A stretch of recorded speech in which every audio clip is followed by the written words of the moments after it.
This video shows excerpts from the Science, Myth, Magic, and Mystery class, and we've come together using consciousness in our bodies and beyond to be able to explore some deeper historical fractals and patterns that are influencing the world today. This particular class, we looked at Donald Trump and the US presidential election.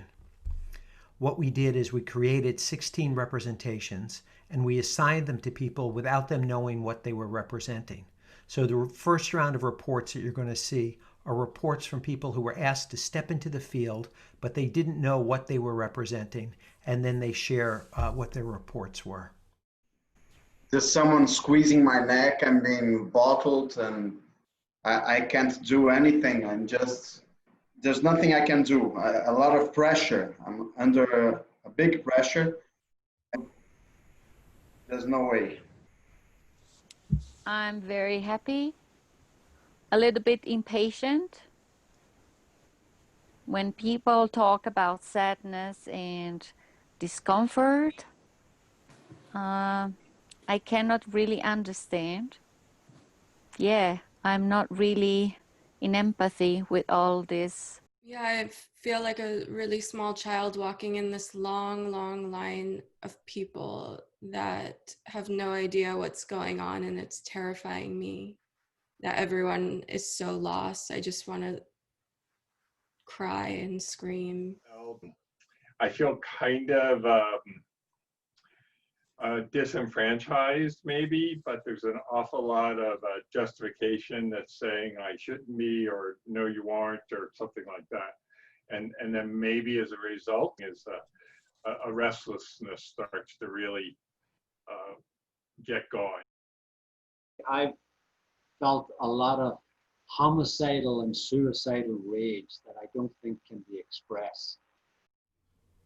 Donald Trump's mother, Mary McLeod, was born in a Gaelic community in the Isle of Lewis in the Outer Hebrides in Scotland. Her parents were internally displaced refugees from the Highlands who had been thrown off their land by landlords who were backed by the English government and charged with making the land as profitable as possible, and it meant getting rid of the peasants who had lived on it for centuries. It's feeling a deep sort of a sadness, slumped, a bit of grief. Coco jumped on my lap as soon as I started representing, and this is my main focus. The light, it was so painful to my eyes. I'm kind of in the corner hiding between the wall and my couch, and I just don't want to be seen, and I don't want to see it.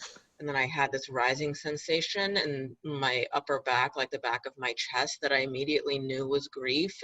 I was sort of torn between feeling it and pushing it down. I felt like I need to feel it, but it's too much. Donald Trump's father's father, who you saw with the cat in his lap, was born in Germany. He ran away from the German army and came to New York. He then went to the West Coast, where he owned a series of brothels for the gold miners, providing them with prostitutes, and he made a fortune at that, came back to New York, and invested that money in low-income rental housing. He died of the Spanish flu in 1918, leaving a young son who was the person who felt the grief welling up in him. That man, Fred Trump, and his mother took over the business and built it into a substantial real estate empire of low-income rental housing in the New York area. I'm very anchored. My body is very steady, like a tree. People were surprised, maybe even a little bit shocked to find out that the representative who was filled with energy and didn't understand why people felt so sad or upset, had no empathy, that was Donald Trump. And that a year from now, he was anchored and strong like a tree. And that the election felt like it was being choked and held back, and there was no way. Now, this is not necessarily a way of predicting the future, but it is a very accurate and remarkable depiction of the entanglements of the family system. The grandfather, who started the family fortune with houses of prostitution, a pussycat jumped into his lap at the beginning, and he was stroking it, and that's all he was interested in. And Donald Trump has some of those same qualities. And his mother was filled with homicidal and suicidal rage. And sometimes, if you notice, her voice comes out of his mouth. And we know those aspects of him, but what we don't see are the grandmothers. We don't see the wife of the whorehouse owner who doesn't want to be seen and doesn't want to see it. We don't see the orphan, the refugee from the displacement by the landlords of the Highland clearances, who felt herself in the dark with a long line of people. And she just wanted to scream and cry. Guilt, when it's not acknowledged, gets passed on to the children as shame. And grief, when it's not allowed to be expressed, hardens in the body. And it turns into rage.